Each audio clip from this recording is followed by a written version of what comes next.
हम जो क्लेम लेते हैं इनपुट टैक्स क्रेडिट का, इनपुट टैक्स क्रेडिट जो एलिजिबल क्रेडिट है उसका एक क्रेडिट हम लेते हैं। तो एलिजिबल क्रेडिट को समझने के लिए ये समझना पड़ेगा ऐसा कोई क्रेडिट है क्या जो गवर्नमेंट अलाउड करती ही नहीं। ऐसा क्रेडिट सेक्शन 17 सबसेक्शन 5 में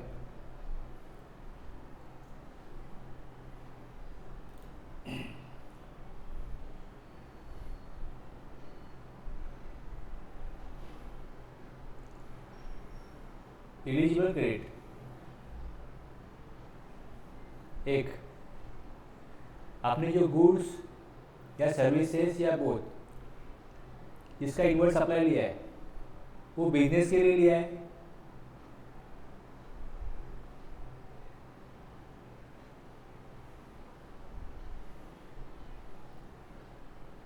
तो उसका क्रेडिट मिलेगा। दूसरा, जो बिजनेस के लिए लिया होगा उसका यूज करके आप टैक्सेबल सप्लाई करने वाले,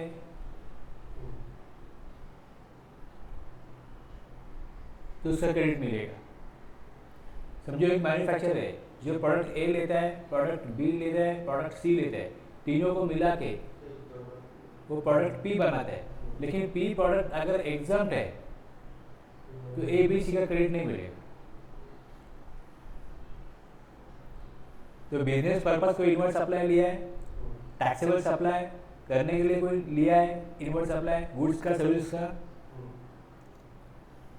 तीसरा, जो आपने इनवर्ट सप्लाई लिया है उसका 2A 2B में उसका इनवॉइस शो हो रहा है। इसका मतलब सप्लायर ने गवर्नमेंट को टैक्स का भुगतान कर दिया, पेमेंट कर दिया। और चौथा, अभी आप रिटर्न करोगे तब उसका क्लेम करोगे। तो क्लेम करने के लिए देखना पड़ता है कि जो हम गुड्स या सर्विसेज देते हैं वो बिजनेस पर्पज ले रहे हैं, उसका टैक्सेबल सप्लाई करने के लिए ले रहे हैं, वो 2B में आ रहा है। और चौथा, अब हम देखने जा रहे हैं सेक्शन 17(5) में जिसको बोलते हैं ब्लॉक क्रेडिट, जिसका क्रेडिट गवर्नमेंट ने रोक के रखा है, ब्लॉक किया है। ये क्रेडिट आपको नहीं मिलेगा। इसका अगर इनवर्ट सप्लाई लिया होगा तो उसका क्रेडिट अलाउ नहीं है।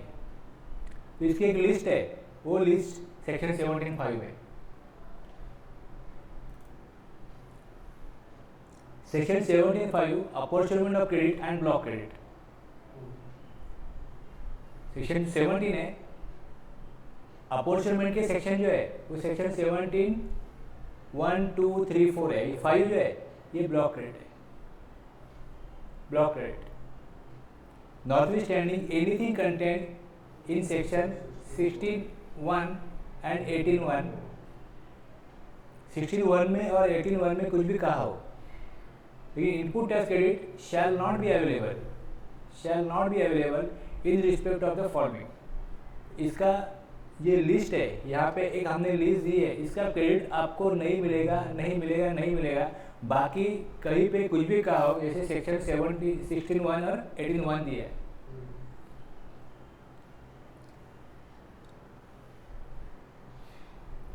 एक बात की है मोटर व्हीकल की, motor vehicle for transportation of persons.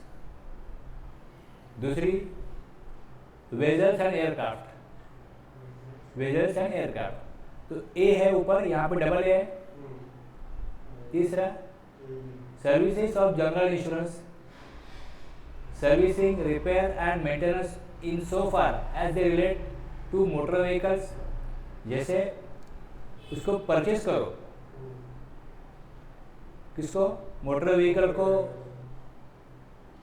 Vessels को, एयरक्राफ्ट को, या उसका इंश्योरेंस या सर्विसिंग रिपेयर करो, रिपेयर मेंटेनेंस वो करना पड़ेगा ना। वो उसकी बात AB में, उसका भी क्रेडिट नहीं मिलेगा अगर वो परचेज किया एक मोटर व्हीकल, दूसरा वेजल्स एंड एयरक्राफ्ट, तीसरा ट्रांसपोर्ट करने के लिए क्या यूज होगा, रोड ट्रांसपोर्ट पे मोटर व्हीकल, व्हीकल्स एंड, यहाँ जो बात की है motor vehicles for transportation of persons की है, ओके। यहाँ पे भी vehicles and aircraft, vehicles and aircraft, except लिखा है, एक्सेप्ट में फॉर ट्रांसपोर्टेशन ऑफ गुड्स, ये एक्सेप्ट में अगर ट्रांसपोर्टेशन ऑफ गुड्स नहीं है व्हीकल्स एंड, जैसे ये मोटर व्हीकल पर्सन्स के लिए, वैसे ये पर्सन्स के लिए है तो पर्सन की बात हो रही है, vehicles and aircraft. Road transport, water transport, air transport. अब रेलवे तो कोई खरीदता नहीं है, यही मोड है ना फिर। पर्सन्स को ट्रांसपोर्ट करने के लिए 4 ही मोड होते हैं, रेलवे, वाटर, एयर और रोड। तो रोड से जाने के लिए अगर वेजल्स एयर का पर्सन से लिए अगर लेते हैं तो इसका क्रेडिट नहीं मिलेगा। और उससे रिलेटेड जो अगर परचेज करते हैं पर्सन्स के लिए, जनरल इंश्योरेंस नहीं मिलेगा, सर्विसिंग, रिपेयर एंड मेंटेनेंस नहीं मिलेगा। और सब जगह पे एक्सेप्शन है, किसको मिलेगा वो भी लिखा है, किसको नहीं मिलेगा वो भी लिखा है, किसको मिलेगा ये भी लिखा है। तो इसका हमने एक टेबल बना दिया, नीचे देखोगे टेबल बना दिया, ए बी और ए बी मिला के टेबल बना दिया। Motor vehicle for transportation of persons, motor vehicle for transportation of persons, तो वहाँ पे पर्सन्स की कैपेसिटी भी देखो, सारे मोटर व्हीकल का क्रेडिट नहीं मिलेगा ऐसा नहीं है। Motor vehicles for transportation of persons having approved seating capacity less than और इक्वल टू 13, ऐसा व्हीकल है जिसका ड्राइवर को मिला के सीटिंग कैपेसिटी 13 तक होगा, 13 से ज़्यादा होगा तो क्रेडिट मिलेगा, 13 से कम होगा तो क्रेडिट नहीं मिलेगा। इंक्लूडिंग लीजिंग, रेंटिंग और हायरिंग ऑफ मोटर व्हीकल, अगर उसको परचेज करते हैं तो क्रेडिट नहीं मिलेगा, तो उसका लीजिंग पे लो, रेंटिंग पे लो, हायरिंग कुछ भी लो, क्रेडिट नहीं मिलेगा। और दूसरा अब परचेज करते हो तो क्रेडिट नहीं मिलेगा, तो servicing of general insurance, servicing, repair and maintenance of aforesaid motor vehicles और बाकी एयरक्राफ्ट का नीचे आएगा। अभी यहाँ तो इतना बात हो रही है मोटर व्हीकल की, तो उसका क्रेडिट नहीं मिलेगा। लेकिन ये मोटर व्हीकल है, ये मोटर व्हीकल का इनवर्ड सप्लाई लेना और आउटवर्ड सप्लाई देना, मतलब उसका वो बिजनेस हो गया, उसको क्रेडिट मिलेगा। When such motor vehicles are use for further supply of such vehicles, trader है जो मैन्युफैक्चरर से मोटर व्हीकल परचेज करता है और बेचता है। Transportation of passengers, transport company है, आपको शिरडी जाना है, बस बुक करते हो, तो वैसे अगर ट्रांसपोर्टेशन के लिए वो जैसे बस खरीदते हैं वैसे उन्होंने छोटी गाड़ी परचेज की, बस 4 व्हीलर, छोटी फैमिली के 4 व्हीलर चाहिए, वो अगर उनके पास है उसका क्रेडिट मिलता है, क्योंकि उनका बिजनेस ही वो है ट्रांसपोर्टेशन ऑफ पैसेंजर्स। और दूसरा ट्रेनिंग स्कूल है, motor training school, imparting training on driving of such motor vehicle. तो ये 3 बिजनेस है, ये 3 बिजनेस ने अगर इनवर्ड सप्लाई लिया होगा मोटर व्हीकल का तो उसकी सीटिंग कैपेसिटी को देखा नहीं जाएगा, उनको क्रेडिट अलाउ हो जाएगा। लेकिन ये 3 बिजनेस छोड़ के अदर कोई बिजनेस है और जो सीटिंग कैपेसिटी, पैसेंजर्स बैठने की जो सीटिंग कैपेसिटी है वो ड्राइवर को इंक्लूड करके अगर 13 से कम है या 13 है तो क्रेडिट अलाउड नहीं होगा। 13 से ज़्यादा है, कोई फैक्ट्री है, वो अपने वर्कर्स को घर से फैक्ट्री आने के लिए और फैक्ट्री से घर जाने के लिए कोई मिनी बस परचेज करती है तो उसकी सीटिंग कैपेसिटी 13 से ज़्यादा ही होगी, 16 होगी, 20 होगी, 22 होगी, तो उसका क्रेडिट मिलेगा।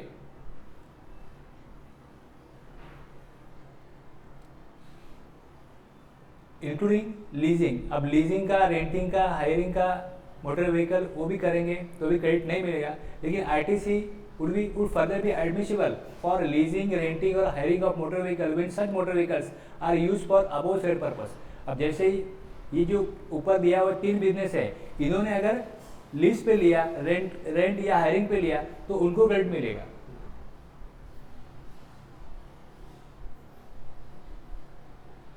जैसे अभी ये ट्रांसपोर्टेशन ऑफ पैसेंजर्स है, उनकी सपोज 4 बस है, उनको 5 बस चाहिए, तो उनके पास 4 ही है, तो वो हायरिंग पे लेंगे किसी और कंपनी से।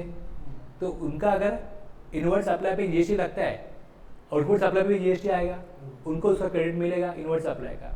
वैसे ड्राइविंग के लिए अगर कोई वो हायरिंग पे उन्होंने लिया होगा, लीज पे लिया होगा कोई व्हीकल, उसका भी क्रेडिट उनको मिलेगा। और बेचने के लिए कोई हायरिंग पे लेता नहीं है। तो ये बाकी 2 जो बिजनेस है, इसमें रेंट पे, हायरिंग पे, लीज पे लिया हो तो उनको क्रेडिट मिलता है।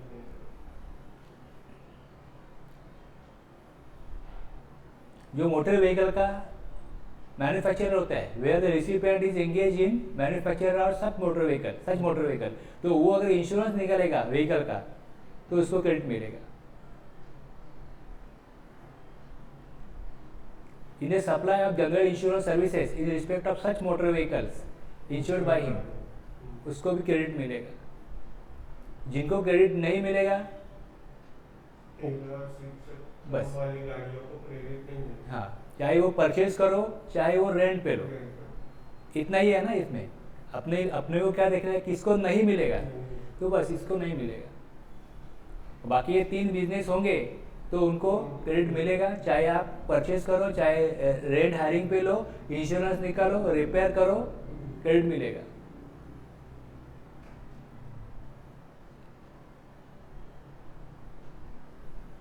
परचेज किया कार डीलर से, ITC on car purchase by car dealer for sale to customers, allowed. Purchase करने वाला कौन है? कार डीलर है, तो कार डीलर बेचने के लिए परचेज कर रहा है। ITC on car purchase bye manufacturing company for official use of its employees,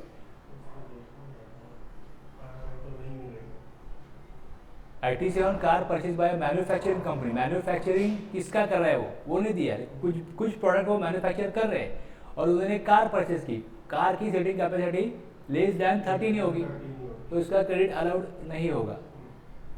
ITC on car purchase by company engage in renting out cars, renting out car rent से देते हैं वो, उसके लिए उन्होंने कार रेंट पे लिया तो उसका क्रेडिट मिलेगा।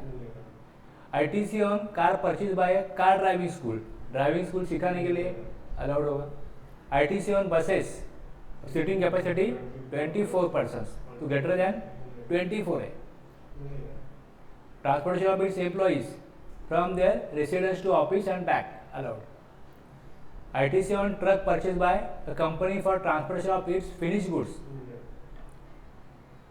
पैसेंजर ट्रांसपोर्ट के लिए ब्लॉक का सेक्शन है। अब यहाँ पे जो ट्रक लिया वो तो पैसेंजर ट्रांसपोर्ट के लिए लिया है नहीं, गुड्स के लिए, तो गुड्स की वहाँ कोई बात ही नहीं है। ITC on general insurance taken on a car used by employee of a manufacturing company for official purpose, car का block. ITC on maintenance and repair services availed by company for a truck use for its finish goods transport है, allowed है।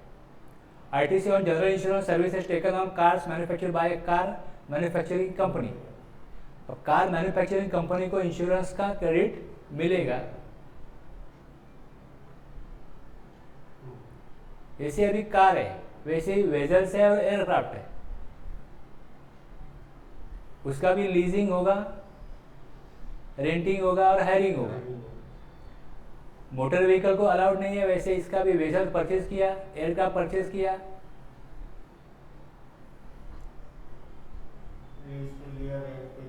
Passenger transport अगर है, passenger transport है तो credit नहीं मिलता है। लेकिन गुड्स का अगर ट्रांसपोर्ट है, ट्रांसपोर्टेशन ऑफ गुड्स करने के लिए अगर एयरक्राफ्ट लिया हो, वेजल्स लिया हो, शिप लिया हो तो उसका क्रेडिट मिलेगा। और बाकी 3 तो हमने देखा था मोटर व्हीकल में, तो इसमें भी है कि further supply of such vessels and aircraft, transportation of passengers, imparting training on navigating, flying such vessels aircraft, बस सिखाने के लिए ले रहे हो, पैसेंजर ट्रांसपोर्ट के लिए वो देना ये बिजनेस है, और फर्दर सप्लाई खरीदना और बेचना ये बिजनेस है तो उसको क्रेडिट मिलेगा। और general insurance servicing, repair and maintenance of aforesaid vessels and aircraft, purchase किया other than transportation of goods, मतलब पैसेंजर के लिए या कंपनी के एम्प्लॉय के लिए वेजल्स एयरक्राफ्ट, तो उसका क्रेडिट अलाउड नहीं है। तो उसका रिपेयरिंग इंश्योरेंस इसका भी क्रेडिट अलाउड नहीं है। ITC would be admissible for leasing renting, अगर ये ऊपर के 4 पर्पस के लिए अगर वेजल्स या एयरक्राफ्ट लिया हो तो it would be admissible for leasing renting और हायरिंग ऑफ वेजल्स और aircraft when such vessels or aircraft are used for above said purposes, or where the recipient is engaged in manufacture of such vessels or aircraft in the supply of general insurance services in respect of such vessels or aircraft insured by him.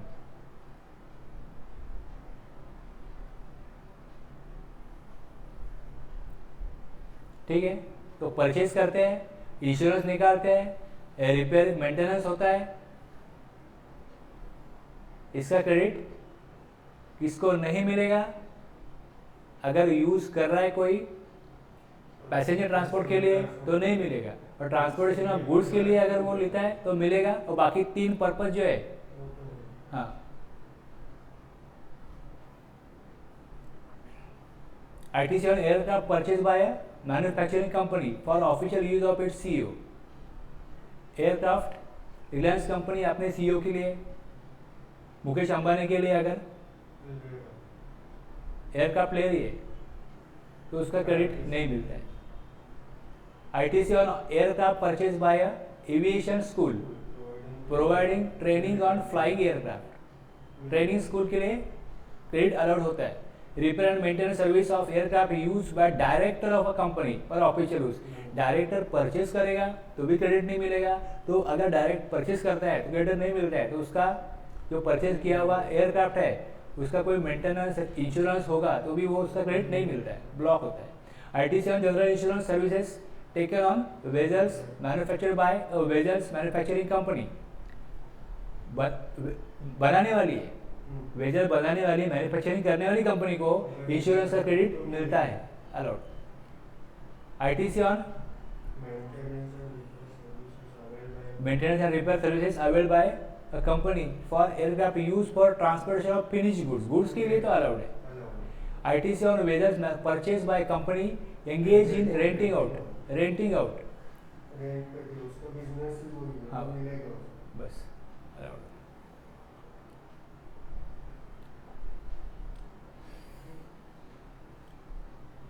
और एक ये important, कोई meeting होती है company में,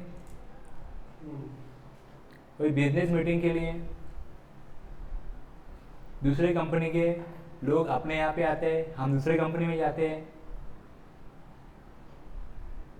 कुछ नया planning करना है या कुछ जो काम चल रहा है उसमें रुकावटें आ रही है, तो बिजनेस को आगे बढ़ाने के लिए मीटिंग होती रहती है। तो नॉर्मली मीटिंग समझो 1 घंटा 2 घंटा चलेगी, तो उसमें कुछ स्नैक्स, फूड, पानी की बोतल लेके आते हैं ना।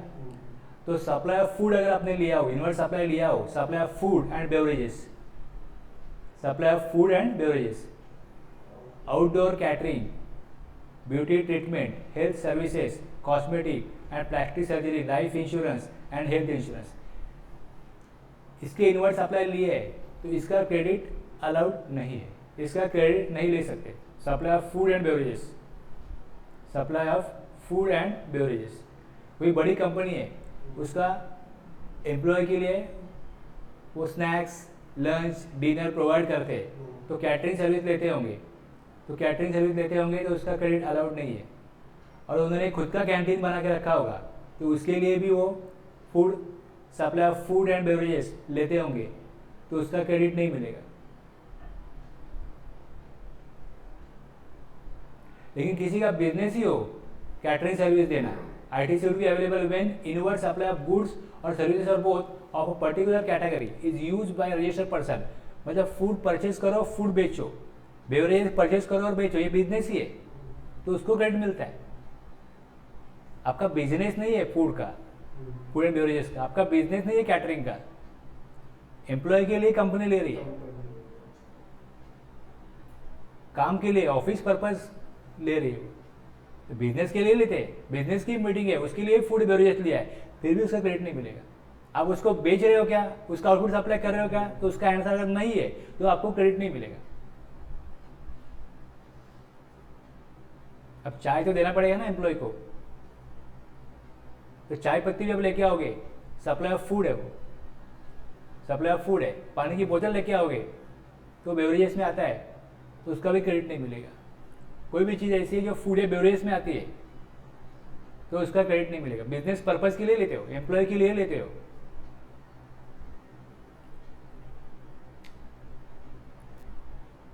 अब ये सप्लाई ऑफ फूड है या बेवरेजेस है या कैटरिंग है, समझो तुम्हारी फैक्ट्री जो है ये बहुत दूर है, सिटी से बहुत दूर है, ऐसा कुछ प्रोजेक्ट चल रहा है वहां पे, अलग अलग लेबर लॉज होते हैं। मतलब जो लेबर है, जो काम करने वाले लोग हैं, उनका शोषण नहीं होना चाहिए, उनका मिसयूज नहीं होना चाहिए, इसीलिए गवर्नमेंट को कुछ लॉ बनाती है, बराबर है। अब जैसे ये फूड एंड बेवरेजेस है, आउटडोर कैटरिंग है, वैसे कुछ एम्प्लॉयज़ है जो दिमाग से काम करते हैं, तो कंपनी क्या करती है, उसको कोई क्लब का मेंबरशिप देती है, membership of a club, health and fitness centre में भेजती है उनको, तो इसका भी क्रेडिट नहीं मिलता है। ठीक है, चाहे आप supply of food and beverages हो, आउटडोर कैटरिंग हो, मेंबरशिप ऑफ क्लब हो, हेल्थ एंड फिटनेस सेंटर हो। दूसरा, travel benefits extended to employees on vacation such as leave और होम ट्रैवल कंसेशन, इसके लिए भी पैसा दिया हो तो इसका क्रेडिट नहीं मिलता है, नॉर्मली नहीं मिलता है। लेकिन ऐसा कोई कानून है जहाँ पे एम्प्लॉयज़ को ये अलाउड नहीं है, लेकिन कोई लॉ है जो लॉ बोलता है कि आपको फूड देना ही पड़ेगा, आपकी फैक्ट्री बहुत दूर है,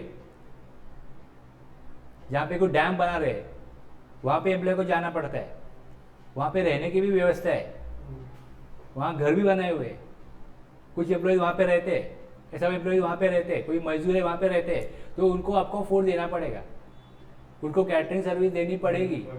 ऐसा कोई कानून है, वो उनको फोर्स कर रहा है एम्प्लॉयर को कि आपको सप्लाई ऑफ फूड करना पड़ेगा, आपको आउटडोर कैटरिंग, मतलब उसको खाना देना पड़ेगा, बस फूड एंड बेवरेजेस खाना देना पड़ेगा, चाहे आप कैटरिंग से मंगाओ, खुद बनाओ, खाना दो उनको। तो तब उस केस में ITC would be admissible where it is obligatory for an employer to provide such supplies to its employees under any law for the time being in force. कोई कानून के तहत वो दे रहा है, उसकी कोई इच्छा नहीं होगी, फिर भी देना पड़ेगा उसको। अब कानून बनाए हो, हमारा खर्चा बढ़ा रहे हो, तो उसको इनवर्ट सप्लाई का क्रेडिट तो दो। तो इतनी भी जाती गवर्नमेंट नहीं करेगी, ठीक है, उसका आप इनपुट टैक्स रेट ले लो। 8 बजे के बाद तुमने कोई कानून बनाया गवर्नमेंट ने, 8 बजे के बाद अगर आपकी कोई फीमेल एम्प्लॉयज है, उसको अगर आप ड्यूटी पे रख रहे हो और 8 बजे के बाद वो जाने के लिए बोल रहे हो, तो उसको आपको ट्रैवल कोई कार से छोड़ना पड़ेगा, टैक्सी से छोड़ना पड़ेगा, वो अपने आने जाने का जो उसका वे होगा वैसे नहीं जाएगी, ट्रेन से आती होगी तो ट्रेन से नहीं जाएगी, सिक्योरिटी पर्पज उसको प्राइवेट व्हीकल से भेजो आप। तो उसका जो ओला से भेजता है, तो उसका जो इनपुट टैक्स क्रेडिट है होगा, उसका उसको ITC अलाउड होगा, तो ब्लॉक नहीं होगा। तब मेंबरशिप क्लब में देना पड़ेगा उसको कुछ सीखने के लिए, या उसकी हेल्थ के फिटनेस के लिए उसको जिम भेजना पड़ेगा। कानून में लिखा है ऐसा, membership of club health and fitness centre. Employee जाएगा ना वहाँ पे, कंपनी का एम्प्लॉय जाएगा ना, मेंबरशिप ऑफ क्लब किसको मिलेगी, एम्प्लॉय को। हेल्थ एंड फिटनेस किसका मेंटेन करना है, एम्प्लॉय का। तो अगर कोई ऐसा लॉ है कि आप एम्प्लॉय को अगर भेज रहे हो वहाँ पे फिटनेस सेंटर में, तो उसका क्रेडिट उसको भेजना ही पड़ेगा, ऐसा अगर लॉ है। हाँ, अपनी इच्छा से अगर कोई एम्प्लॉयर भेज रहा है उसको, तो क्रेडिट नहीं मिलेगा। इसके अलावा ब्यूटी, हाँ कुछ हाँ बार-बार बंद हो रहा है, ब्लैंक हो गया वापस चालू हो गया। शायद कनेक्शन थोड़ा लूज, क्या हो गया इसका, वो जल गया तो दूसरा लगाया मैंने, अच्छा, तो बराबर उसका फिट नहीं हो रहा, वो लेके आऊँगा अभी जाके नया।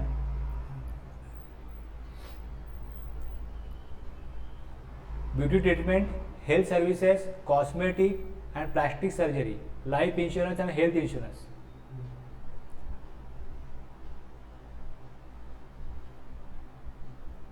हेल्थ सर्विस है, कॉस्मेटिक एंड प्लास्टिक सर्जरी कौन करता है?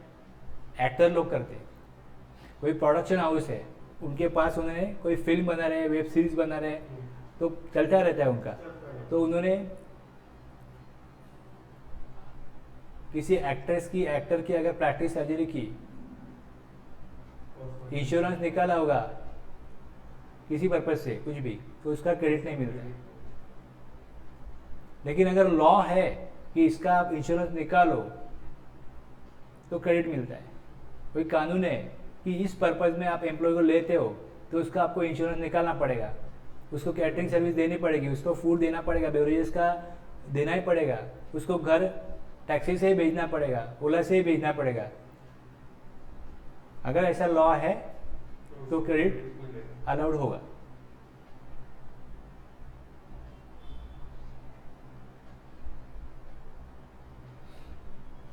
Mr. Raje, a caterer for wedding, gives a subcontract of पानी पूरी स्टॉल। अब उसका खुद का वो बिजनेस है कैटरिंग, और वो वही बिजनेस में वो इनवर्ड सप्लाई लेता है और वही बिजनेस का आउटवर्ड सप्लाई देता है। ITC of the tax paid by him to Mr. Nita allowed. A manufacturing company purchases food items for being served to its customers free of cost.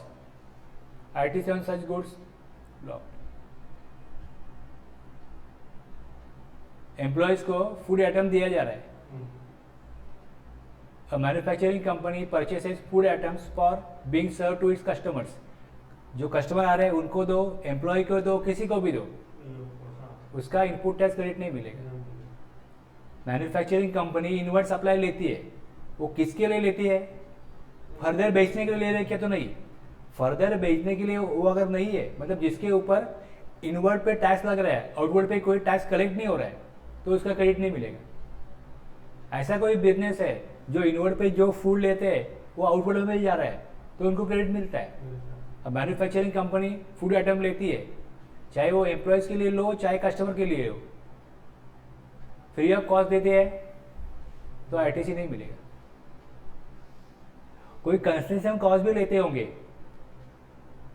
तो भी उसका क्रेडिट नहीं है। यहाँ पे ये बात नहीं है कि वो बेच रहे, वो एम्प्लॉयज को देते हैं फूड और बेवरेजेस, और कुछ मिनिमम कॉस्ट रिकवर कर रहे कैंटीन सर्विस की, तो उसका क्रेडिट नहीं मिलेगा। वो बिजनेस ही है बेचना, तो क्रेडिट मिलेगा।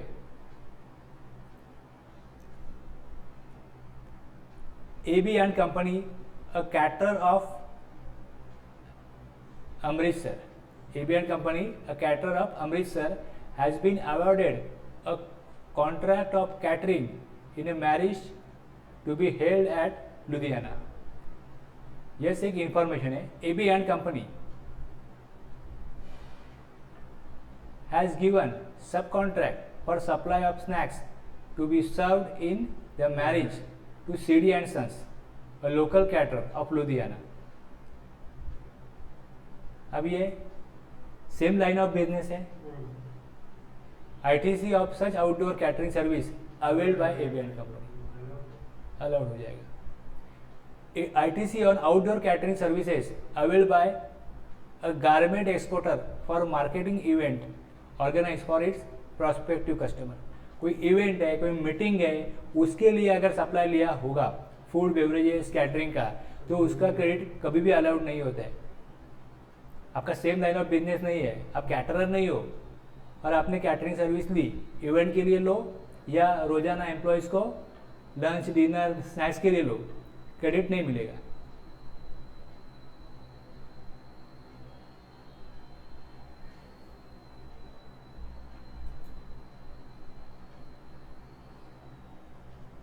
Outdoor catering service is availed by company to run a free canteen to its factory.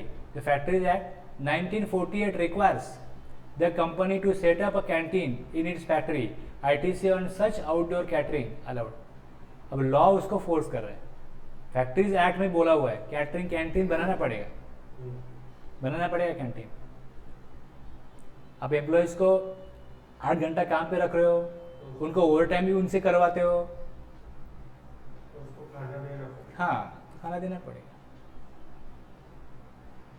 चाहे वो अपना टिफिन लेके आते हो, लेके आने को तैयार हो, फिर भी अगर लॉ फोर्स कर रहा है कि कैंटीन सर्विस देना पड़ेगा तो देना पड़ेगा। उसके लिए चार्ज कितना लेना, क्या करना, वो हो सकता है उसमें बाकी कुछ चीज़ें हो कि आप उनसे चार्जेस ले सकते हो, मिनिमम चार्जेस ले सकते हो, जो कंडीशन होगी फैक्ट्री एक्ट में अकॉर्डिंगली। लेकिन लॉ अगर बना हुआ है कि कैंटीन बनाओ तो कैंटीन के लिए इनवर्ट सप्लाई क्रेडिट, जो इनवर्ट सप्लाई होगा उसका क्रेडिट मिलेगा। The manufacturing, the managing director of a company has taken membership of a club, the fees for which is paid by the company, ITC on such service, credit नहीं मिलेगा, credit block होगा। कोई law में नहीं है और उन्होंने club membership के लिए पैसा भरा, फीस भरी मैनेजिंग डायरेक्टर की। A company avails services of a travel agency for organizing a free vacation to its top performing employees. Employees को मोटिवेट करने के लिए जो अच्छा परफॉर्मेंस देगा उसको कंपनी वेकेशन पे भेजेगी। बच्चों की आपकी छुट्टी हो गई स्कूल की, चलो 15 दिन के लिए घूम के आओ। इसके लिए ट्रैवल एजेंसी से सर्विस ली, कुछ पेमेंट किया होगा, उसका input tax credit on such services, company को उसका क्रेडिट ब्लॉक है।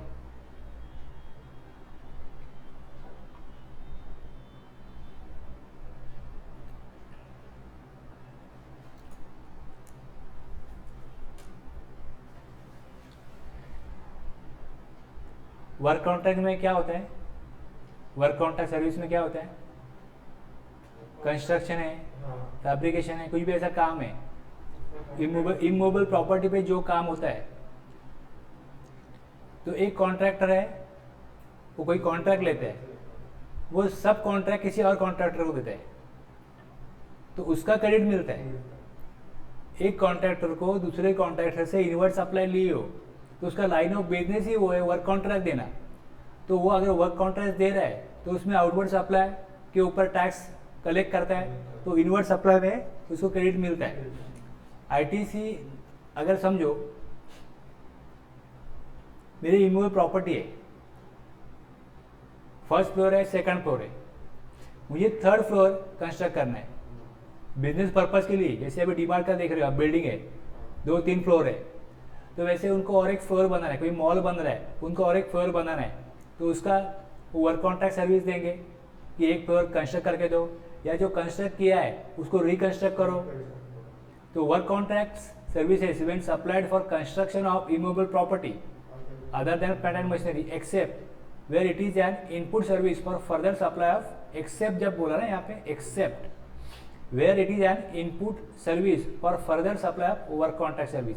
मतलब वर्क कॉन्ट्रैक्ट सर्विस जो प्रोवाइड करता है, जो मेन कॉन्ट्रैक्टर है वो सब कॉन्ट्रैक्ट कर रहा है, बहुत सारे काम डिवाइड करके वर्क कॉन्ट्रैक्ट सर्विस का इनवर्ट सप्लाई लेता है, उसके लिए ब्लॉक नहीं है क्रेडिट, एक्सेप्ट बोला है। तो work contract services when supplied for construction of immovable property, immovable property का कंस्ट्रक्शन करने के लिए कोई इनवर्ट सप्लाई लिया तो उसका क्रेडिट नहीं मिलेगा।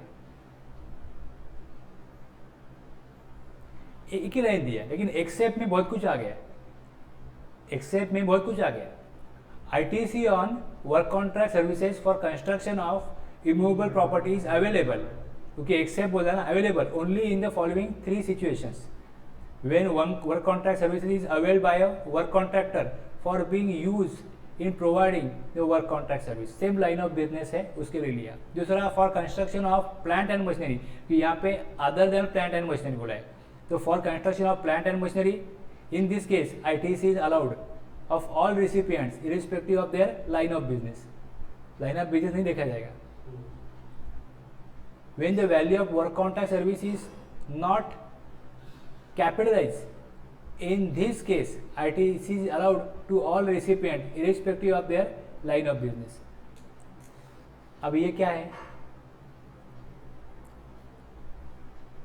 वर्क कॉन्ट्रैक्ट सर्विस ली, वर्क कॉन्ट्रैक्ट सर्विस छोटे मोटे काम के लिए ले रहे, तो उसका जो खर्चा होगा, जो पेमेंट होगा, वो कहाँ दिखाएंगे? बड़ा खर्चा होता है, बिल्डिंग बन गई तो बिल्डिंग कहाँ पे दिखती है? बैलेंस शीट पे, असेट में। लेकिन यहाँ पे जो असेट है वो मेंटेन करने के लिए वर्क कॉन्ट्रैक्ट लिया। वर्क कॉन्ट्रैक्ट सर्विस किस लिए ली? जो असेट है वो मेंटेन करने के लिए। तो उसको जो पेमेंट करेंगे कॉन्ट्रैक्टर को, वो कहाँ दिखाएंगे?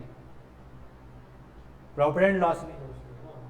तो प्रॉफिट एंड लॉस में अगर दिखा रहे हो तो उसका क्रेडिट मिलेगा। इमूवेबल प्रॉपर्टी है, उसका रिपेयर होगा, मेंटेनेंस होगा, ऐसा कुछ भी खर्चा है छोटा मोटा तो करना पड़ेगा बिजनेस चलाने के लिए। तो उसका क्रेडिट अगर अलाउड नहीं करेंगे तो बहुत बड़ा नुकसान होगा। तो वो रोक नहीं रहे, उसको रोक नहीं लगाइए। अगर कैपिटलाइज किया, बड़ा खर्चा किया तो उसका क्रेडिट नहीं मिलेगा, लेकिन रूटीन खर्चे जो करेंगे उसका क्रेडिट मिलेगा।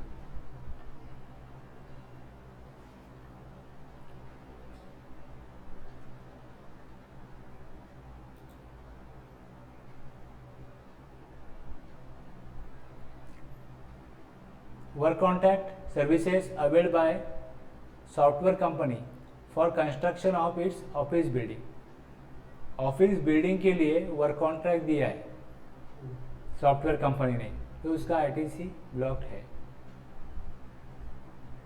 एक developer procures cement, paint, iron rods and services of architect and interior designers for construction of a commercial complex for one of its client के लिए बना रहा है।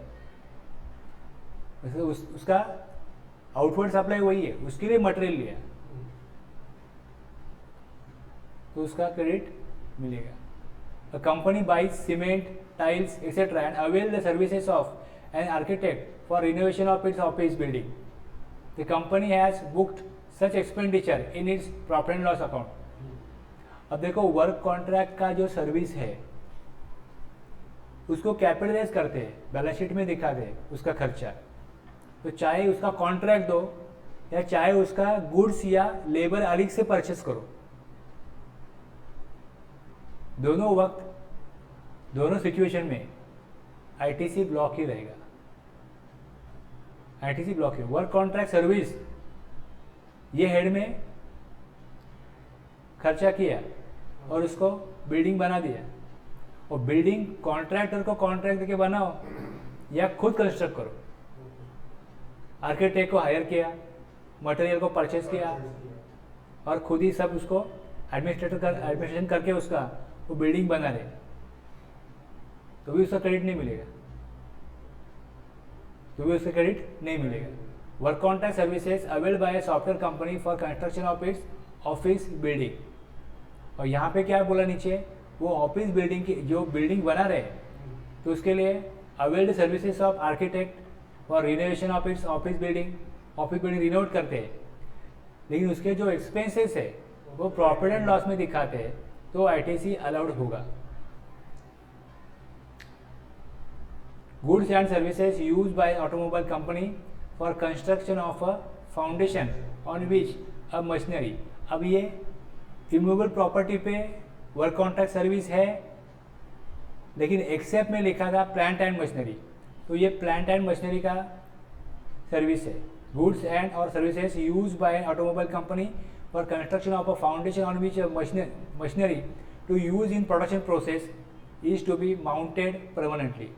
इसके लिए जो सर्विस ली गई उसका आईटीसी अलाउड होगा, क्योंकि ये इमूवेबल प्रॉपर्टी पे है। अब बोलोगे वो तो मूव कहाँ होगा मशीनरी, वो तो माउंट कर रहे, जमीन में उसको फिक्स कर रहे। Other than plant and machinery है work contract service, other than अगर प्लांट एंड मशीनरी है तो उसके इनपुट टैक्स क्रेडिट पे रोक नहीं है, उसको ब्लॉक नहीं किया हुआ है।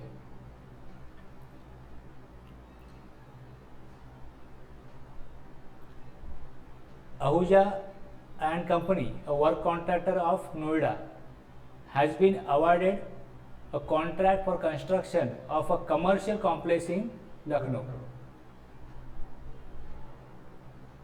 क्या बिजनेस है? वर्क कॉन्ट्रैक्टर ही है, वर्क कॉन्ट्रैक्टर ही है नोएडा का, हैज़ बीन अवॉर्डेड। जो इन्फॉर्मेशन दी जाती है पहले सेंटेंस में वो ज़्यादा इंपॉर्टेंट होती है कि एक्चुअली उसमें क्या हो रहा है। वो कॉन्ट्रैक्टर है। सेकंड लाइन में the firm avail services of mister Patil, a local work contractor of Lucknow, for the construction of complex. Same line of business है, उसने सब कॉन्ट्रैक्ट दिया। ITC on such work contract service availed by Ahuja company, उसका उनको input tax credit का benefit मिलेगा। ITC on work contract services availed by a manufacturing company for construction of pipeline to be laid outside it's factory building. Factory building के बाहर का अगर service है तो उसका ITC नहीं मिलता है, ITC ब्लॉक। कभी भी हम लोग जब ये स्टार्ट करते हैं ना, स्टार्ट जब करते हैं या जब भी आप इसको समझ रहे हो तो उसके पहले मैंने एक पूरा स्टैट्यूटरी टेक्स्ट क्या है वो लिखा हुआ रहता है, इसको पहले पढ़ना जरूरी है क्योंकि समझने के लिए बहुत इजी करके लिखते हैं जो लिखा हुआ है।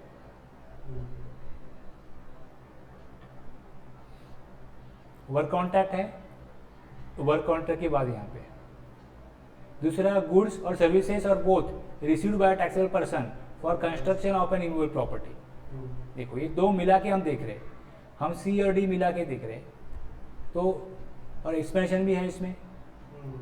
वर्क कॉन्ट्रैक्ट दिया या गुड्स और सर्विसेज और बोथ रिसीव्ड किया टैक्सेबल पर्सन ने, construction of immovable property. Immovable property का कॉन्ट्रैक्ट दिया तो उसमें गुड्स लगने ही वाले, तो अगर वो कॉन्ट्रैक्ट को आप ITC अलाउड नहीं करते हो और वो कॉन्ट्रैक्ट में जो सर्विसेज लगने वाली है, गुड्स लगने वाले हैं, उसको अलग से परचेज किया, उसका ITC अलाउड किया, तो ये इसके अपोजिट हो जाएगा ना, इसके अपोजिट हो जाएगा ना। ये कॉन्ट्रैक्ट देते हैं तो ITC नहीं, और खुद वो गुड्स और सर्विस लेते हैं अलग से लेते हैं तो ITC मिलेगा। तो ये ऐसा कोई बेईमानी नहीं करना चाहिए। रजिस्टर्ड पर्सन है उसको बेईमानी करने का चांस नहीं मिलना चाहिए, इसके लिए दोनों लिखना पड़ता है।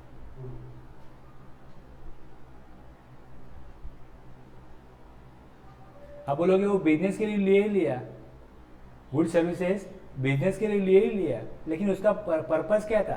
इमूवेबल प्रॉपर्टीज को कंस्ट्रक्ट करना। पर्पस यही है, बिजनेस की बिल्डिंग बनाने के लिए आप गुड्स ले रहे हो या सर्विसेज ले रहे हो तो उसका क्रेडिट नहीं मिलेगा, चाहे उसका गुड्स सर्विसेज अलग से लो या चाहे उसका work contract low. Explanation for the purposes of clause C and D।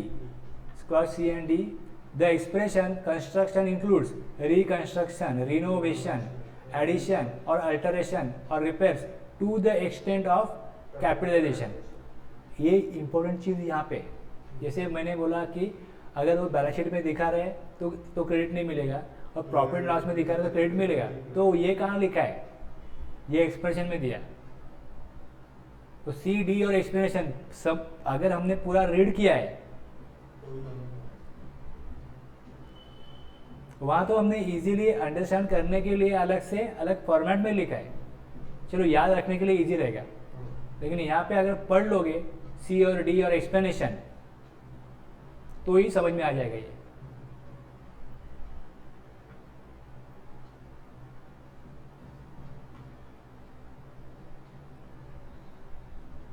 Okay, जो एग्जाम्पल लिए हमने अकॉर्डिंगली लिए।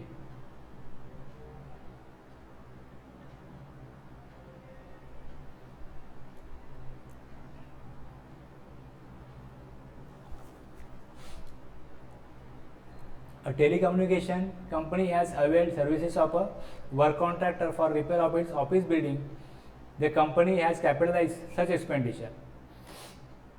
ITC on such services blocked.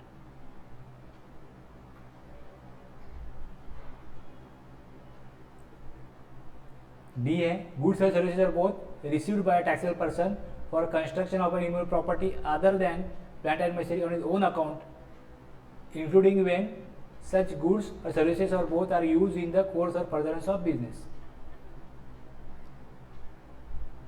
Taxable person है, उसने गुड सर्विसेज लिया, या बोथ लिया, परचेज किया, किस लिए? इमूवेबल प्रॉपर्टीज को कंस्ट्रक्ट करने के लिए। तो वर्क कॉन्ट्रैक्ट सर्विस नहीं ली, अलग से सर्विसेज, गुड्स या सर्विसेज लेता है, तो उसका भी आईटीसी नहीं मिलेगा। ITC on goods and services are use in construction of immovable properties available कब होगा? For construction of plant and machinery, except है ना, other than plant of machinery. तो प्लांट एंड मशीनरी के लिए आओ तो क्रेडिट मिलेगा। When the value of work contract service is not capitalize, उसको कैपिटलाइज नहीं किया गुड्स एंड सर्विसेज को, छोटा मोटा रिपेयर किया तो क्रेडिट मिलता है।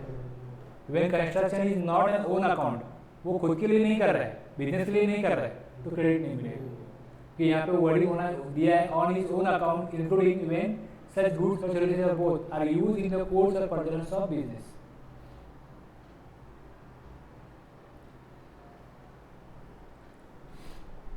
ये construction and plant and machinery का मीनिंग है। That term construction includes reconstruction, renovation, addition और अल्टरेशन और repairs to the extent of capitalisation to the said immovable property और the plant and machinery. Means दो चीज़ें आ गई हैं, कंस्ट्रक्शन वर्क कॉन्ट्रैक्ट में जो मीनिंग है वो समझ में आना चाहिए। दूसरा plant and machinery means apparatus, जो टूल होते हैं, tools, equipment and machinery fixed to earth for foundation और structural support that are use for, जो प्लांट होता है उसको तो फिट करना पड़ता है जमीन में ही।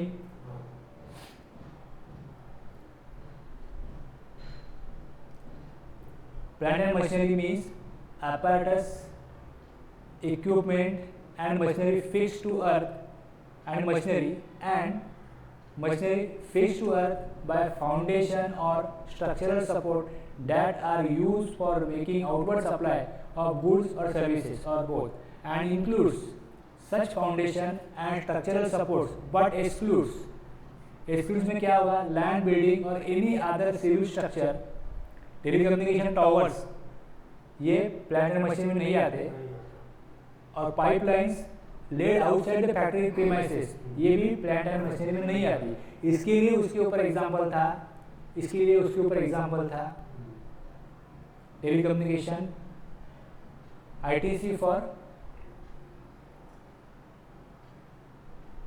ITC on work contract services availed by a manufacturing company for construction of a pipeline to be laid outside its factory building।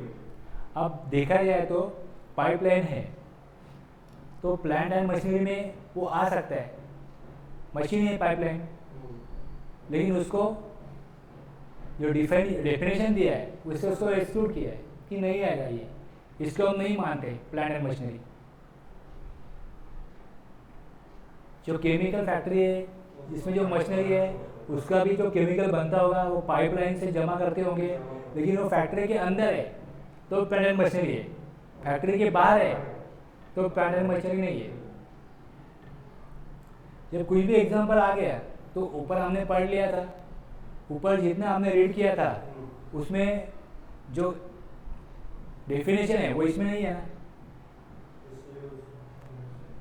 उसके मैंने किया क्या, मैं सोचता हूँ ऐसा कि समझो मैं एग्जांपल ले रहा हूँ तो आप ऊपर का रीड कर रहे हैं, नंबर 3 के लिए एग्जांपल है या नंबर 4 के लिए एग्जांपल है, तो उसमें एग्जांपल में जो बता है और जो ऊपर रीड किया वो मैच नहीं हो रहा है। तो आपको वो डाउट आना चाहिए, ये किस आधार पे आप बोल रहे हो? पाइपलाइन जो है फैक्ट्री के बाहर है तो उसका आईटीसी नहीं मिलेगा, ये सवाल उठना चाहिए।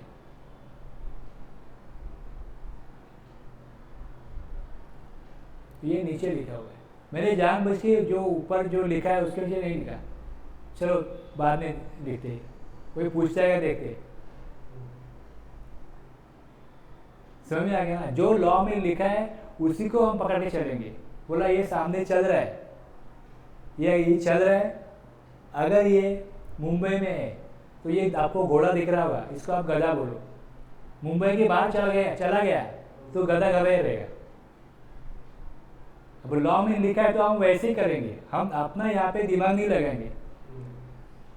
एक्सक्लूड्स लैंड एंड बिल्डिंग और any other civil structure, telecommunication tower, plant and machine नहीं तो नहीं है।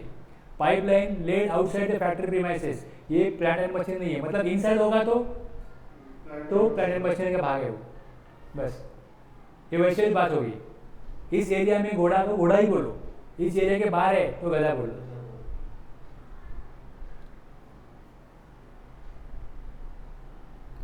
कोई सिचुएशन, कोई एक्टिविटीज, कोई ट्रांजैक्शन जब अपने सामने आ जाता है तो ये सोचना पड़ता है ये सेक्शन 17(5) में आता है क्या, ये ट्रांजैक्शन उसमें आता है, ठीक है, वर्क कॉन्ट्रैक्ट वाला है। तो वर्क कॉन्ट्रैक्ट में जो पूरा लॉ जो लिखा हुआ है, इसमें सेक्शन लिखा हुआ है, जो प्रावधान बनाया हुआ है, उस प्रावधान में अपने लिए अलाउड है या ब्लॉक है।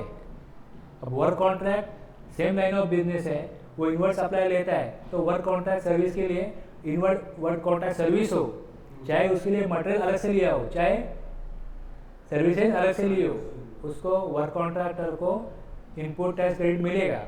लेकिन वर्क कॉन्ट्रैक्ट इमूवेबल प्रॉपर्टी पे कुछ भी काम करने के लिए अगर वर्क कॉन्ट्रैक्ट सर्विस देना ये बिजनेस नहीं है, और कोई भी कंपनी, कोई भी रजिस्टर्ड पर्सन अगर कोई सप्लाई लेता है वर्क कॉन्ट्रैक्ट सर्विस का, या कोई गुड्स परचेज करता है कंस्ट्रक्शन करने के लिए और उसको कैपिटलाइज करता है तो उसका क्रेडिट नहीं मिलेगा। लेकिन अगर उसका छोटा मोटा खर्चा है जो प्रॉफिट एंड लॉस में दिखा रहा है तो उसका इनपुट टैक्स क्रेडिट अलाउड होगा। ये क्लियरिटी आ जानी चाहिए पूरा पढ़ने के बाद।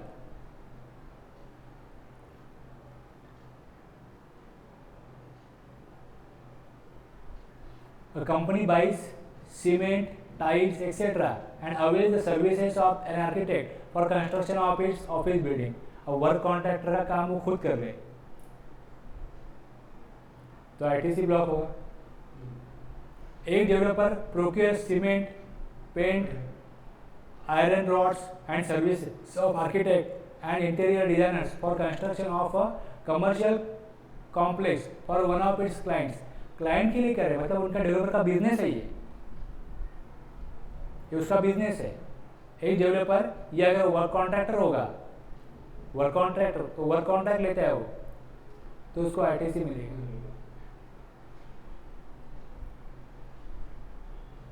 Company buys cement, tiles, etc. and avail the services of an architect for renovation of its office building. देखो यहाँ पे जब ऐसा लिखा होगा कि ये कंस्ट्रक्शन कर रहा है तो उसको आईटीसी अलाउड होगा, लेकिन 17(5) में इसको ब्लॉक नहीं किया। यहाँ पे इतना ही मतलब निकलता है, यहाँ पे इतना ही मतलब निकलता है। लेकिन कोई रेसिडेंशियल कॉम्प्लेक्स बना रहा है, ओके, ये कमर्शियल कॉम्प्लेक्स बना रहा है, तो लॉ में कहीं और जगह पे गवर्नमेंट ने नोटिस निकाला कि रेट क्या होगा कमर्शियल कॉम्प्लेक्स के या रेसिडेंशियल कॉम्प्लेक्स के कंस्ट्रक्शन का जब सेल होगा तो उसका रेट क्या होगा। तो गवर्नमेंट ने बोला अगर रेट 1% या 5% हम देंगे और उसका आईटीसी ब्लॉक कर देंगे तो वो ब्लॉक हो जाएगा। लेकिन 17(5) उसको ब्लॉक नहीं कर रहा है, सबसेक्शन 5 सेक्शन 17 का उसको ब्लॉक नहीं कर रहा है। हम यहाँ पे इतना ही देख रहे हैं कि यहाँ की बात क्या है, यहाँ पे अलाउड है, लेकिन कोई दूसरे प्रावधान में, दूसरे सेक्शन में अगर उसको अलाउड नहीं कर रहा है तो नहीं कर रहा है, यहाँ पे रोक नहीं लगाई जाएगी। एक developer procure cement, paint, iron rod and services of architects and interior designers for construction of a commercial complex for one of its client. दूसरी जगह पे ब्लॉक नहीं होगा तो उसको क्रेडिट मिलेगा, लेकिन यहाँ पे ब्लॉक नहीं है तो हम यहाँ पे इतने लिखेंगे कि यहाँ पे आईटीसी अलाउड होगा। A company buys cement, tiles and avail the services of an architect for renovation of its office building. Company खुद सामान लेके आती है, सर्विसेज लेती है, लेकिन वो जो एक्सपेंडिचर होता है, जो खर्चा होता है, उसको प्रॉफिट एंड लॉस में दिखा रही है, उसको बुक कर रही है प्रॉफिट एंड लॉस में, तो आईटीसी अलाउड होगा। Goods and or services used by the automobile company for construction of a foundation on which a machinery। अब ये प्लांट एंड मशीनरी का कॉन्ट्रैक्ट है या उसके लिए सर्विसेज गुड्स लिए थे।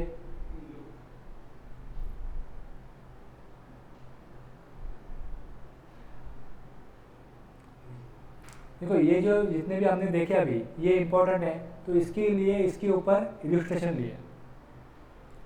अब यहाँ पे कोई अमाउंट दिया, कितना जीएसटी पेड किया, ये काम के लिए कितना जीएसटी पेड किया।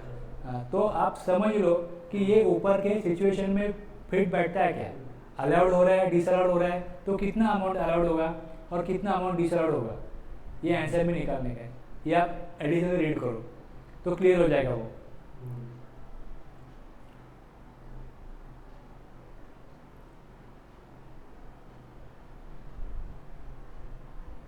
ओके, तो ए बी सी डी जो है वो ज़्यादा महत्वपूर्ण है, बाकी अभी छोटे छोटे पॉइंट्स हैं वो जल्दी जल्दी हो जाएंगे। अभी कोई पर्सन रजिस्टर है, उसने कंपोजिशन स्कीम को ऑप्ट किया है, गुड्स और सर्विसेज और both on which tax has been paid under section 10। Customer से, बायर से कोई टैक्स कलेक्ट नहीं करना होता है कंपोजिशन डीलर को।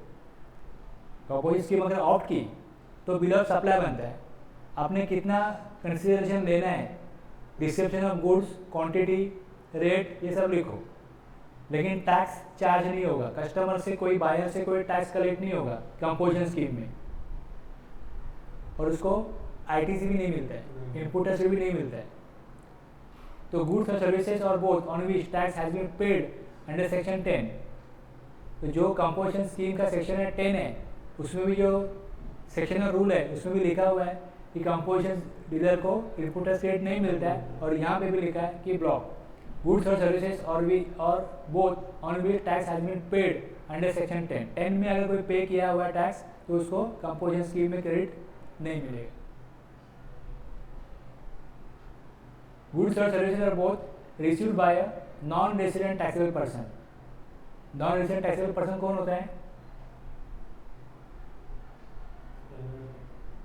हाँ, एनआरटीपी जो है वो इंडिया में नहीं रहता है, वो बाहर से ओकेजनली कभी कभी सर्विस, अगर गुड्स और सर्विसेज और both received by a non resident taxable person. तो एनआरटीपी ने अगर रजिस्ट्रेशन लिया, एनआरटीपी का रजिस्ट्रेशन है उसका, तो उसको जो गुड्स इंपोर्ट किए जाते हैं उसका ही क्रेडिट मिलता है, बाकी सर्विसेज का, गुड्स का जो इंडिया से लिया उसका क्रेडिट उसको अलाउड नहीं है। एनआरटीपी को सिर्फ इंपोर्ट ऑफ गुड्स का क्रेडिट मिलेगा।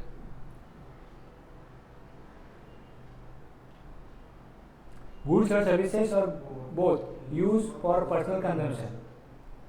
कोई इनवर्ट सप्लाई लिया गुड्स और सर्विसेज का, बिजनेस के लिए नहीं लिया, तो उसका क्रेडिट नहीं मिलेगा। Mr. X owns a grocery store.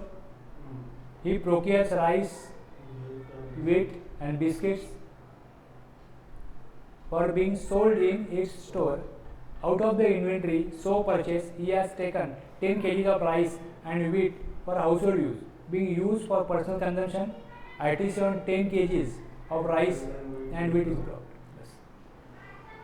ये भी इम्पोर्टेंट है। लोगों को लगता है अपना ही दुकान है, लेके जाओ और क्रेडिट ले लो।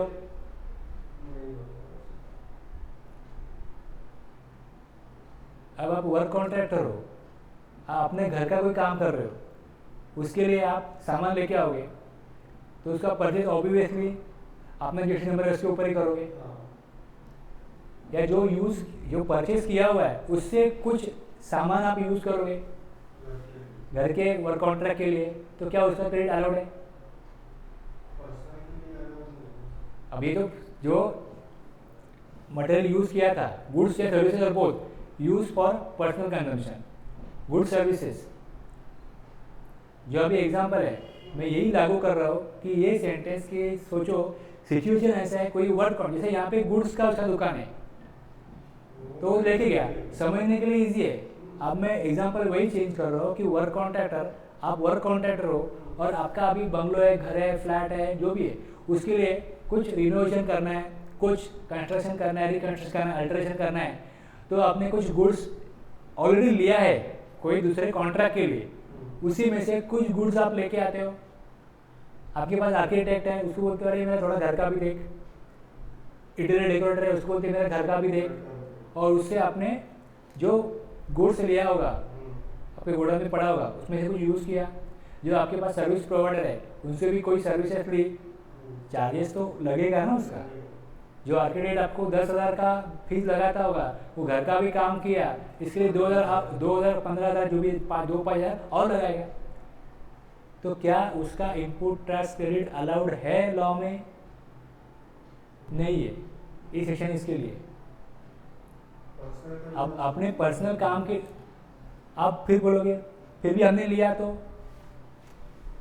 लिया तो ये वाली बात जो है ये अलग है।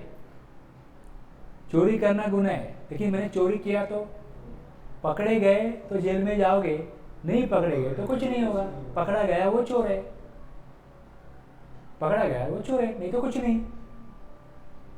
कानून है, चोरी करना गुनाह है और इसके लिए जो कानून में ये सजा होगी वो होगी। ट्रेन में लिखा होता है कि चेन इमरजेंसी के लिए खींचो, फिर भी खींचा तो लिखा होता है कितना पैसा भरना पड़ेगा, कितने टाइम के लिए जेल होगी। तो उसमें अगर जेल मैक्सिमम 2 साल के लिए है तो 2 साल के ऊपर जेल नहीं होगी, ये फिक्स है। अगर मैक्सिमम फाइन 2000 ही है तो 2000 की फाइन होगी। बिना टिकट अगर ट्रैवल किया ट्रेन में तो मैक्सिमम फाइन कितना है उतना होगा, या टिकट जितना है उससे 5 गुना होगा, 2 गुना होगा तो उतना ही होगा। तो कोई भी लॉ का वायलेशन किया जाता है तो लॉ में लिखा है ये लॉ है, अगर उसका आप पालन करोगे तो आपको कोई प्रॉब्लम नहीं, कोई तकलीफ नहीं है। लेकिन पालन नहीं कर रहे हो और पकड़े गए तो जो कानून में सजा होगी, जो पेनल्टी फाइन होगी वो होगी। यहाँ कोई जेल नहीं होती, कोई पैसा देना पड़ेगा, बस वो देना पड़ेगा। अक्सर लोग पूछते हैं कैसे मालूम पड़ेगा गवर्नमेंट को, हमने घर के लिए यूज़ किया। मालूम नहीं पड़ेगा, आपको कानून का वायलेशन करना है तो करो, बेशक करो।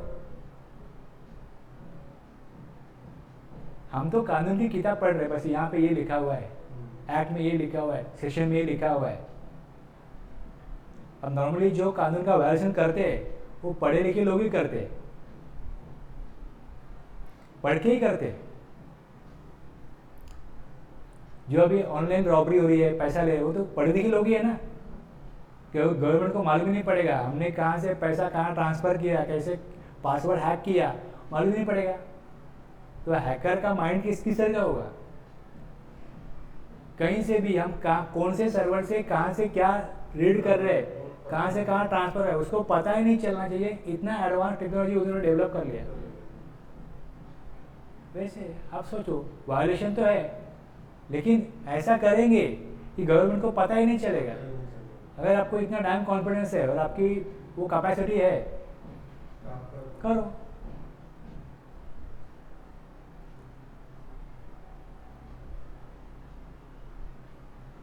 Goods lost, stolen, destroyed, written off और dispose by way of gift और फ्री सैंपल्स। ये देखो, गुड्स लिए और चोरी हो गई, गुड्स लिए खो गए कहाँ पे, गुड्स को खराब हो गए इसलिए स्टॉक से निकाल दिया, राइट ऑफ कर दिया, डिस्पोज कर दिया, फेंक दिया, या कोई गुड्स को गिफ्ट दे दिया, फ्री सैंपल में दे दिया, तो इसका क्रेडिट नहीं मिलता है।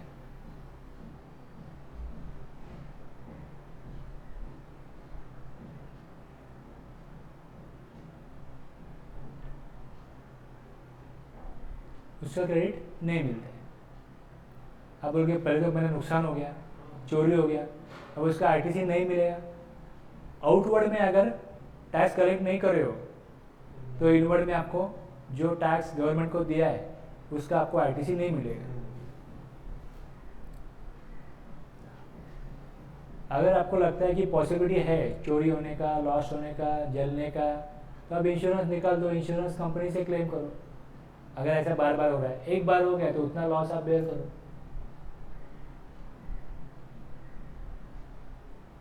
ये क्यों बनाया होगा,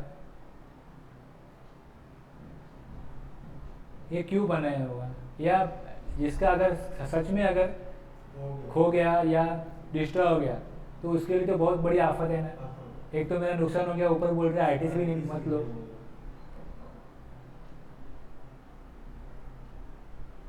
अगर समझो इसको अलाउड किया होता तो क्या होता?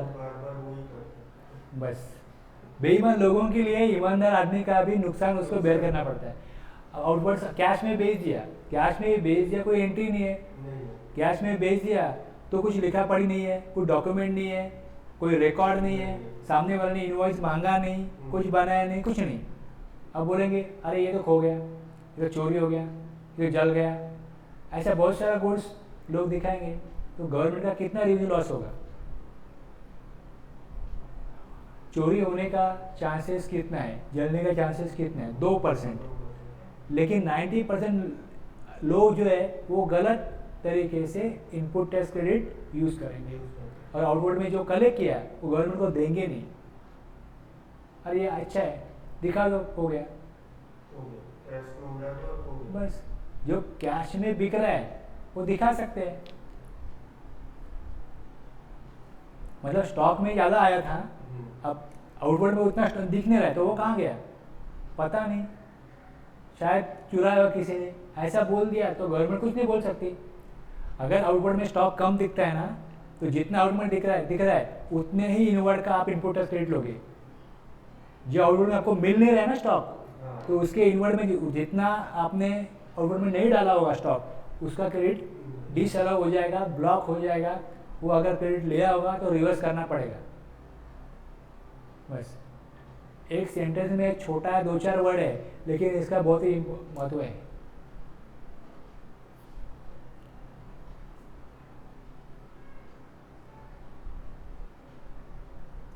Goods dispose of bye way of gift, gift में निकाला हो, good dispose by way of free sample, free sample दिया हो। अभी कोई मैन्युफैक्चरर है, वो मैन्युफैक्चरर मार्केट में डिस्ट्रीब्यूटर बोलता है ये आप ले लो, बेच दो सबको, फ्री सैंपल दे दो,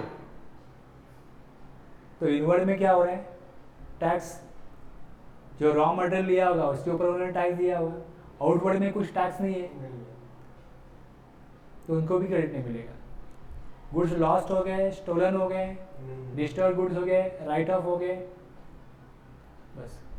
आउटवर्ड में टैक्स नहीं आता है तो इनवर्ड वाला टैक्स का इनपुट टैक्स क्रेडिट ब्लॉक किया जाएगा।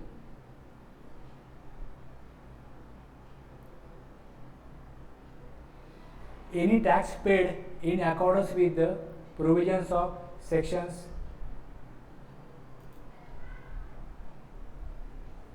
any tax paid in accordance with the provisions of section 74, 74 में demand and recovery tax not और short paid due to fraud के लिए। अब गवर्नमेंट डिमांड नोटिस भेजेगी कि टैक्स जो पेड किया वो आपने कम पेड किया या नहीं पे किया, और आईटीसी गलत तरीके से लिया है, ज़्यादा लिया हुआ है। जो आपका एलिजिबल आईटीसी नहीं था, कि जितना एलिजिबल आईटीसी था उससे ज़्यादा आईटीसी आपने क्लेम किया, और वो करने का जो काम किया आपने वो जानबूझ के किया, सोच समझ के किया, गलती से नहीं हुआ आपसे। Section 74 tax paid under section 74, अगर टैक्स पे किया गया सेक्शन 74 में तो उसका इनपुट टैक्स क्रेडिट भी नहीं मिलेगा। Section 129 detention, seizure and release of goods and conveyance in transit, e way bill नहीं बनाया,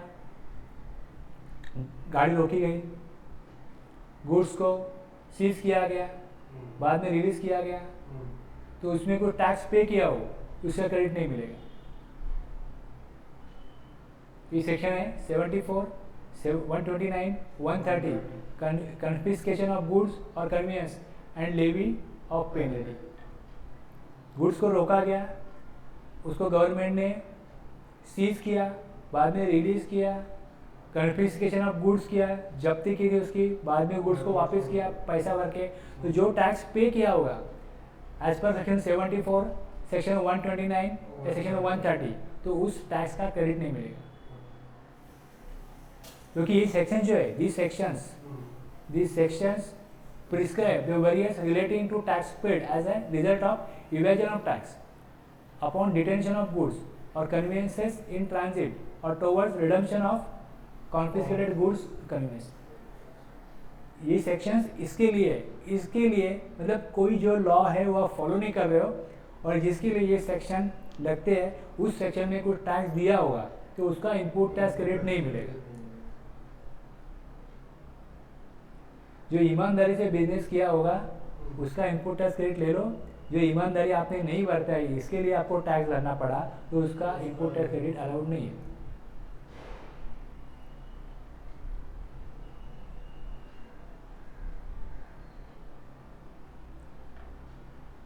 अब ये सेक्शन 17 सबसेक्शन 5 हमने देखा, वैसे सेक्शन बाकी इनपुट टैक्स क्रेडिट अलाउड करते हैं।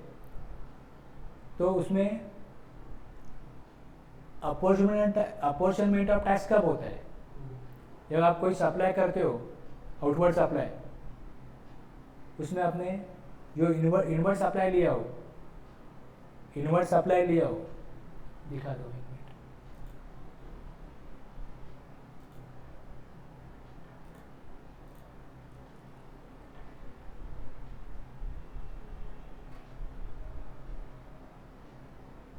इनवर्ड सप्लाई है, इसमें टैक्स कुछ पेड किया है, मतलब ये इनपुट टैक्स क्रेडिट है, इसका मिलेगा कि नहीं मिलेगा।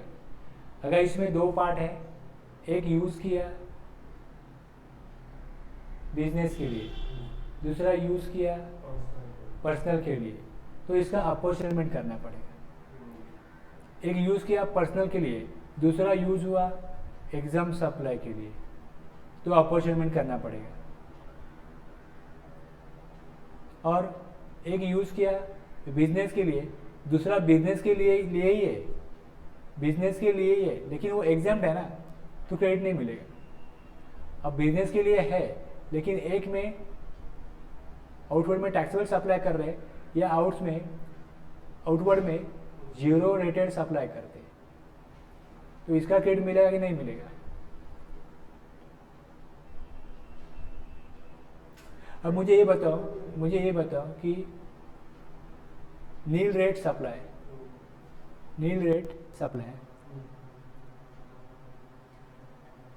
Zero rated supply, exempt supply और नॉन टैक्सेबल सप्लाई 1, 2, 3 और 4, ये 4 में क्या डिफरेंस है?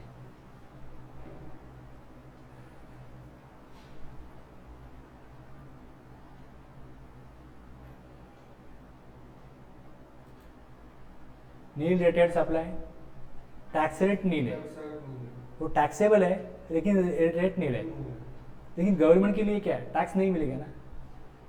दूसरा जीरो रेटेड, इसमें देखो जीरो रेट सप्लाई किसे कहा जाता है?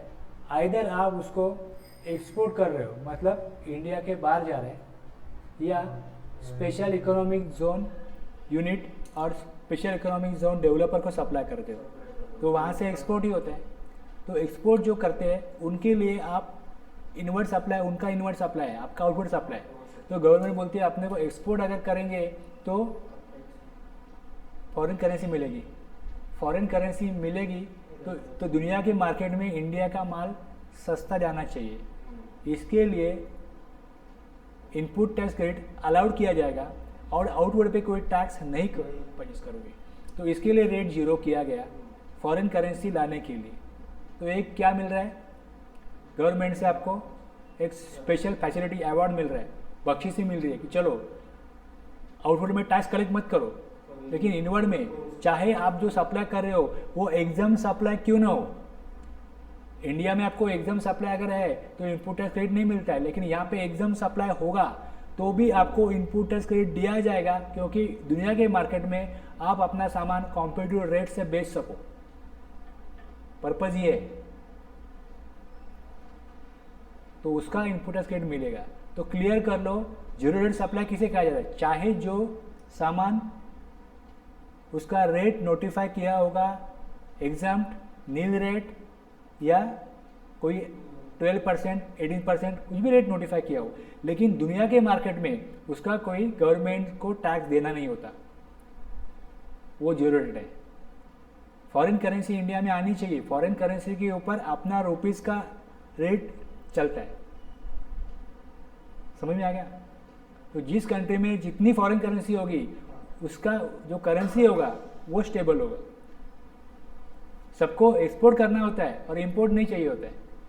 इंपोर्ट कम से कम करो और एक्सपोर्ट ज़्यादा करो। तो सभी कंट्री क्या करती है, एक्सपोर्ट के लिए जो बिजनेसमैन है, जो बिजनेस हाउसेस है, उनको प्रमोट करती है कि आप ज़्यादा से ज़्यादा एक्सपोर्ट करो। तो एक्सपोर्ट को प्रमोशन करने के लिए जो भी गुड्स होंगे, चाहे उसका नोटिफाइड रेट कुछ हो नहीं हो, गवर्नमेंट को टैक्स मिलता हो नहीं हो मिलता हो, लेकिन जो इनवर्ड सप्लाई है, गुड्स है, सर्विसेज है, उसका इनपुट टैक्स क्रेडिट मिलता है। एग्जाम में सेक्शन 11 CGST एक्ट का, सेक्शन 6 IGST एक्ट का, उसमें गवर्नमेंट के पास ये हक है, ये अधिकार है, ये राइट है कि गवर्नमेंट नोटिफिकेशन निकाल के कोई भी गुड्स को टैक्स फ्री कर सकती है, कर मुक्त कर सकती है, वो एग्जाम्प्ट है। और नॉन टैक्सेबल गुड्स मतलब alcoholic liquor for human consumption, जिसके ऊपर GST की लेवी नहीं हो सकती, पेट्रोलियम प्रोडक्ट पे GST की लेवी नहीं हो सकती, तो वो कहा जाता है नॉन टैक्सेबल सप्लाई। तो ये 4 सप्लाई जो होते हैं, अगर nil rate, zero rate, exempt और नॉन टैक्सेबल सप्लाई, तो उसके ऊपर टैक्स लगाया नहीं जा सकता, गवर्नमेंट को कोई टैक्स नहीं मिलता। लेकिन ये अलग अलग कैटेगरीज होते हैं, 4 सेम ही नहीं है। हाँ, तो बस ये क्लियर होना चाहिए। तो ये अगर क्लियर है तो इसका ही यूज़ सेक्शन 17 1 2 3 हम देखेंगे, उसमें यही आएगा। तो 5 था जो ब्लॉक था, तो हमने वो पहले क्लियर कर लिया। अब अपॉर्चुनिमेंट कब होता है, किस तरीके से होता है, वो हम इसमें देखेंगे। अगर वैसा नहीं है, अब ऐसा कोई सिचुएशन ही नहीं है, तो आपको अपॉर्चुनिमेंट का प्रोविजन लगेगा ही नहीं। तो फिर आपको वही देखना है, सेक्शन 16 में क्या दिया है वही देखना है, और 17(5) में आपका सप्लाई आता है कि नहीं आता है, बस उतना देख लिया। तो एलिजिबल क्रेडिट निकालने के लिए आप सक्षम हो गए, क्लियर हो गए। बस 16 देख लो क्या है। 16 में यही है कि इनपुट टैक्स क्रेडिट लेना है, तो ये देखो कि आप बिजनेस के लिए यूज़ कर रहे हो, तो उसका आपने गुड्स लिया है, इनवॉइस है आपके पास, सप्लायर ने उसको अपलोड कर दिया, फर्निश कर दिया, आपको दिख रहा है 2B में आ गया, रिटर्न में उसको आप रिटर्न कर रहे हो, आपका ITC मिल जाएगा आपको।